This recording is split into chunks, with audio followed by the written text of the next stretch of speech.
Good afternoon and welcome to Salam Media. This is Salam Media Highlights with myself, Salalo Makudir, and today we'll be turning our attention to, I think, what is has fast become one of the most significant seismic shifts in the Middle East, the fall of Bashar al-Assad's regime after more than 50 years of Assad's family rule. And for over a decade, Syria has been crippled by a brutal civil war, but in recent weeks, almost the unthinkable has happened with the regime overthrown and Assad reportedly fleeing to Moscow. Questions loom about what this means for Syria's future and its people. And joining us today is Maseeha Saloojee. She's a South African who has been living in Syria through some of the most tumultuous times, and she'll share with us her first-hand perspective on life under Assad, the recent upheaval, and the path forward for Syria. Maseeha, assalamu alaikum. Jazakallah so much for joining us. Really appreciate you giving us your time this afternoon.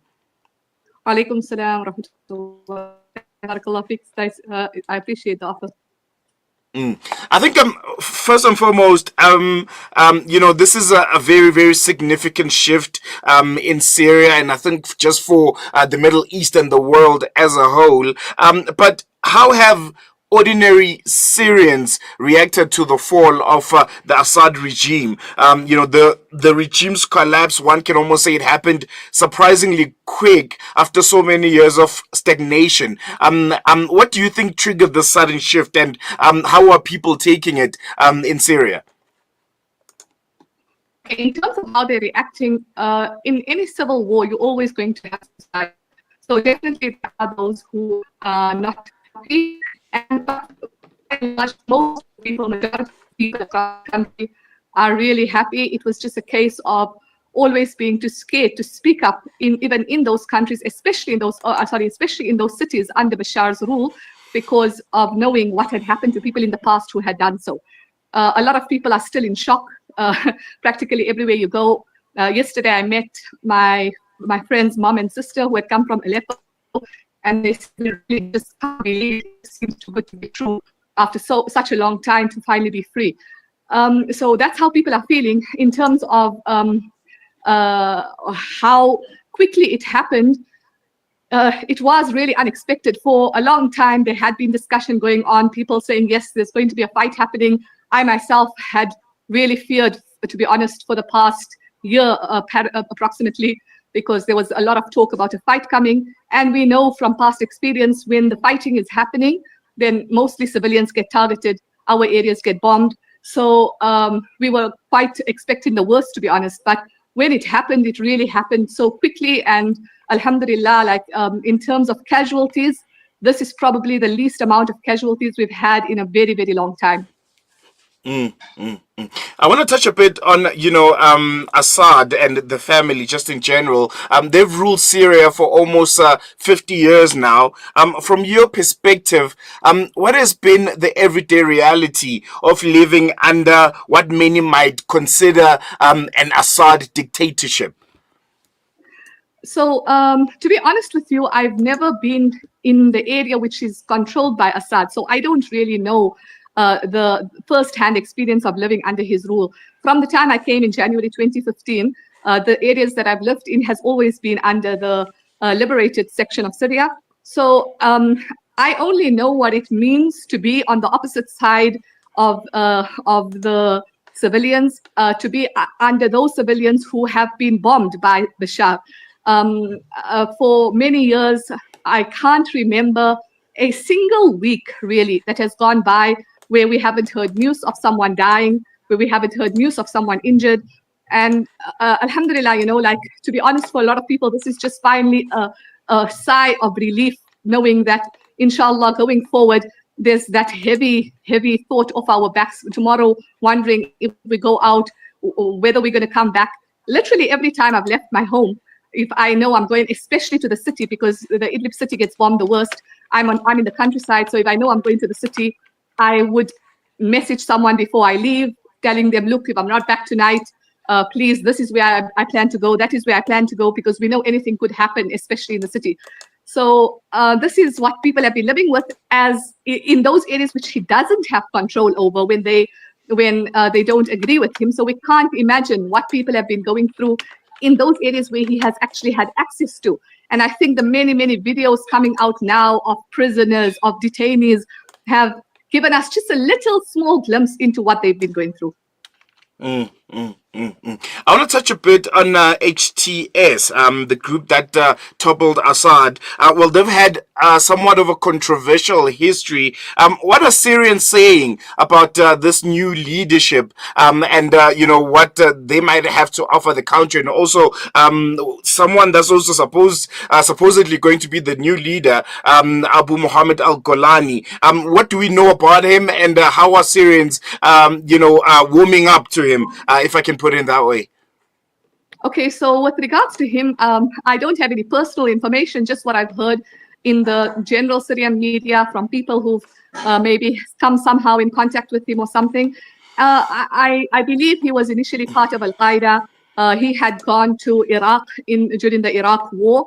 And then when he came to Syria, he claims that he came to Syria because of the war because of ISIS's decision to break away and form the Khilafat and the way they were planning to take that forward. That was what he said in an interview recently to CNN, that that was the reason that he came to Syria. He didn't agree with their values. And so he came back to his home country because he's originally a Syrian himself. And he took the war forward here. He formed initially Jabhat al-Nusra over here. And then after some years, I think they started integrating with other groups and formed Hayat Tahrir al-Sham, which is currently what was the main leading force in this rebel attack. Well, they're not rebels anymore, considering they've taken over, but you know what I mean. And going forward, I think for Syrians themselves, alhamdulillah, a lot of them are facing it positively, because for them, any alternative to what they've been living under for 50 years is a positive change. So we hope to see that, inshallah, he brings something that will be good for the Syrian population. That will, he says, obviously he's had a turbulent past himself. There's a lot of allegations made against him. How much of that is true and how much is just public, we don't know. But he says that he wants change. He wants to see peace. He wants to see stability in Syria. And we hope, inshallah, to see that that is the case going forward. Maseeha, as a South African, living in Syria and knowing and understanding, just how, important and just how many South Africans hold Syria close to their hearts. What's one thing do you think the people back home here in South Africa need to know and understand about the current state of Syria right now, and ultimately what the future might look like for Syria? I think for anyone who's not here, we're so dependent on media, so dependent on so many different networks reaching us, so many different sources of information, and it's very hard to sift through everything, see what is right and what is wrong in terms of what is reaching us. Like I myself am on the ground, and even sometimes I am confused with reports coming out what is true and what's not. And make it a point to investigate and to make sure that what I see, what has been reported to me is really true and verified before I pass on that information. So I think South Africans and anyone across the world, just try to double check from your sources where you're getting it from, who's sending it, whether it really has an origination point or not, and before passing that on, because unfortunately there's so many different parties involved in this war, everyone concerned about themselves, a lot of lies made up as well. Alhamdulillah, in general, the takeover has been peaceful.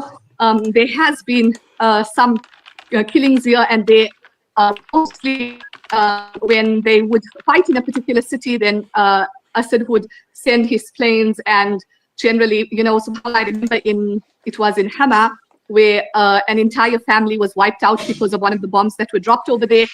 We had a journalist go from here in Idlib, who he basically was trying to film everything that was happened, and there's a video in which he's speaking and showing what is happening as a bomb explodes and he dies in the video. So things like this is sad to see, especially when it's not even people who are actually in the fight and prepared to die, whose lives get ended in it. So please, just if everyone can double check what they're saying. One of the allegations I've always heard is with regards to Israel backing the opposition. But recently, like yesterday, when the opposition took over, during the last 24 hours, Israel has actually bombed Damascus and Quneitra in three different occasions. So I find it very, very hard to believe that this was an Israel-backed a force which took over, and then Israel would end up bombing their own people. So things like this, it makes you wonder what is the purpose behind sending out such narratives. So just try and double check and verify everything before posting it out. We know and understand that this shift in power is obviously happening at a time where in the Middle East, particularly in Palestine, there's another instability. There's another war that's currently being waged in Lebanon also, and this brings me to the fact that Israel, the Israeli military has now entered the demilitarized buffer zone in the Golan Heights, a region that for a very long time has been a somewhat point of tension, for decades. Can you explain to us the significance of this move and what does it mean generally in the greater scheme of things with this power shift also happening around the same time as this siege on Palestine by the Israeli occupying forces who have now entered into Syria itself?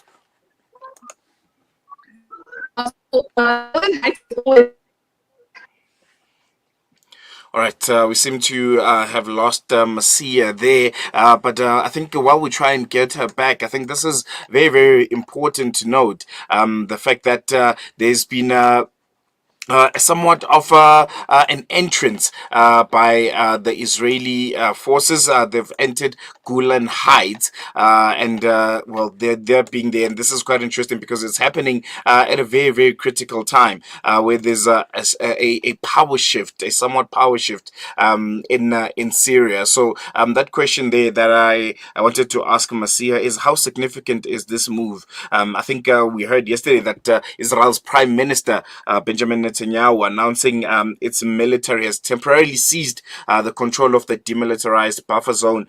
This is obviously the Golan Heights, in saying the 1974 disengagement agreement with Syria had collapsed. So it seems like this is a moment that they've been waiting for. And he said this can be attributed to the fact that there's now a quote rebel takeover of the country.